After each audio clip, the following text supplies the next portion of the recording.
Hello, in this video I'll show you how you can quickly process your raw studio photos and make them pop. So in case you shoot studio and you want to learn how to get your photos to look better in terms of colors, this is a video for you. So simply like the video and don't forget to subscribe in case you're watching and aren't subscribed. So for this image, after importing it in Photoshop, it is going to automatically open up in Camera Raw, and this is a raw file. So raw files will always or automatically open up in Camera Raw. So the very first thing is going to be adjusting the light and contrast issues regarding this very image. So I'm just going to come to the highlights and simply take those down and do the same for the whites to recover information in the outfit and reduce on the hot spots, especially on the skin. Then I'll come to the shadows and open up the shadows of this very image about 37. Then I'll come and add contrast to this very image. Then I'll take the black slightly down to around -4 and open up the exposure of this very image. So this is where we started and this is where we are right now, before and the after. So after doing that, I'm just going to come to my vibrance and slightly increase on the vibrance of this very image to about 8. And in case you want to correct the white balance, in case the image you shot was too warm or too cool, you can correct that by moving the temperature slider. So in case the image was taken using a very warm white balance, you can simply move the slider towards the blue side, and in case you shot it towards the cool side and it has too many blues, you can move the slider towards the yellow side. So after that, I'm just going to scroll down to our mixer option, and in mixer we have two options. So make sure you are updated to a latest Camera Raw version. So under color mixer we have mixer and point color. With the mixer tool you have options like hue, saturation and luminance, and we have different colors like reds, oranges, yellows, greens, aquas, blues, purples and magentas. Then we also have hue, saturation and luminance. Hue is all about changing the color, saturation is the intensity of a color, and luminance is the brightness level of a given color. Then we as well have point color. So for point color you can get way more colors than these mentioned right here by using this color picker tool to sample individual colors. So you can even sample colors that are not existing here under the point color.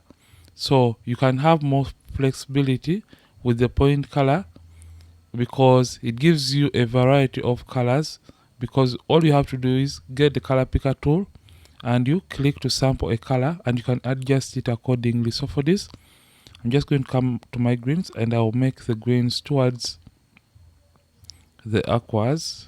Yeah, I feel like that is okay.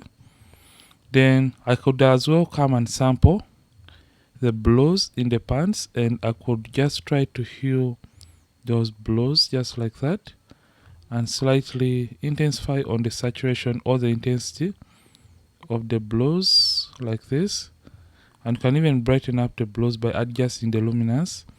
Then in case you don't feel comfortable using this, you can still come back to the mixer option and you play around with the hues, for example the blues, and make the blues towards the aqua side, or you can even make the blues towards the purple side. So it depends on what you want to achieve at the end of the day.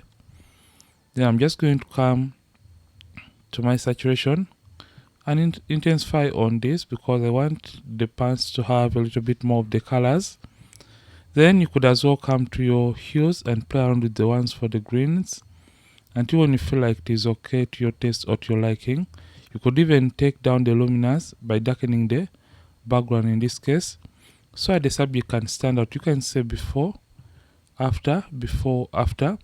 Then after that, in case you want the image pop even more, you can come to the blue primary slider under calibration right here, and you can just intensify on the saturation of the blue primary, and this is going to help you have that image pop. So don't overdo this, just make it subtle like that. So at about 8, that is okay. It's the image before, after, before and after. So once you're done doing this, we are going to proceed to the next step, which is working on the skin tones or skin color to have even and uniform skin tones for this very image. So just come and open up the image in Photoshop, and in Photoshop we just want to work on the skin tones and the rest of the colors in case you want to do any color corrections or further color grading. So you're just going to come to adjustments right here and create a solid color adjustment layer. So don't mind about the color that is going to be affecting the image at this point. Just click OK, then turn off the solid color adjustment layer. Then all you have to do is double click on this color and sample the color of your choice regarding the skin tones of your subject. So for this case, I'm just going to sample anywhere around the face, and I'll sample, I feel like this color looks okay. And don't mind in case the color you have sampled doesn't look okay or perfect. So just come and click OK. Come and turn this layer back on and change the blend mode from normal and change it all the way down to color. Then all you have to do is come into this white layer mask and invert this effect from affecting the overall image. So we just want to limit the colors to only affect the skin tone. So with the white layer mask selected, you can come and press Ctrl I on the keyboard, or you can use Command I to invert the effect. Come and get the brush tool. So get the normal brush tool, and for settings make sure it is a soft round brush and the hardness is set to 0. The mode is set to normal, opacity at 100%, flow at 100%. Then ensure that you have black and white on these two color swatches.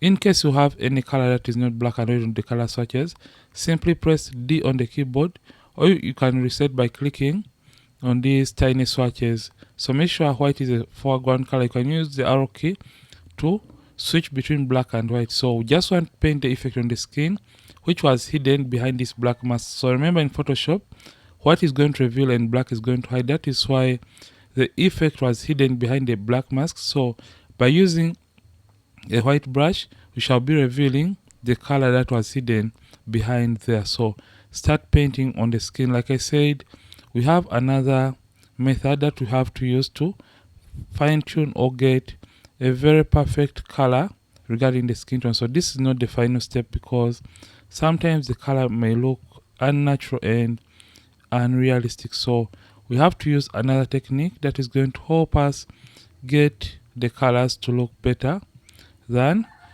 what we are getting at this very point. So I'm just going to paint like that, and you can see the neck now has that kind of uniform color. So we're just going to come to other areas of the face and simply brush.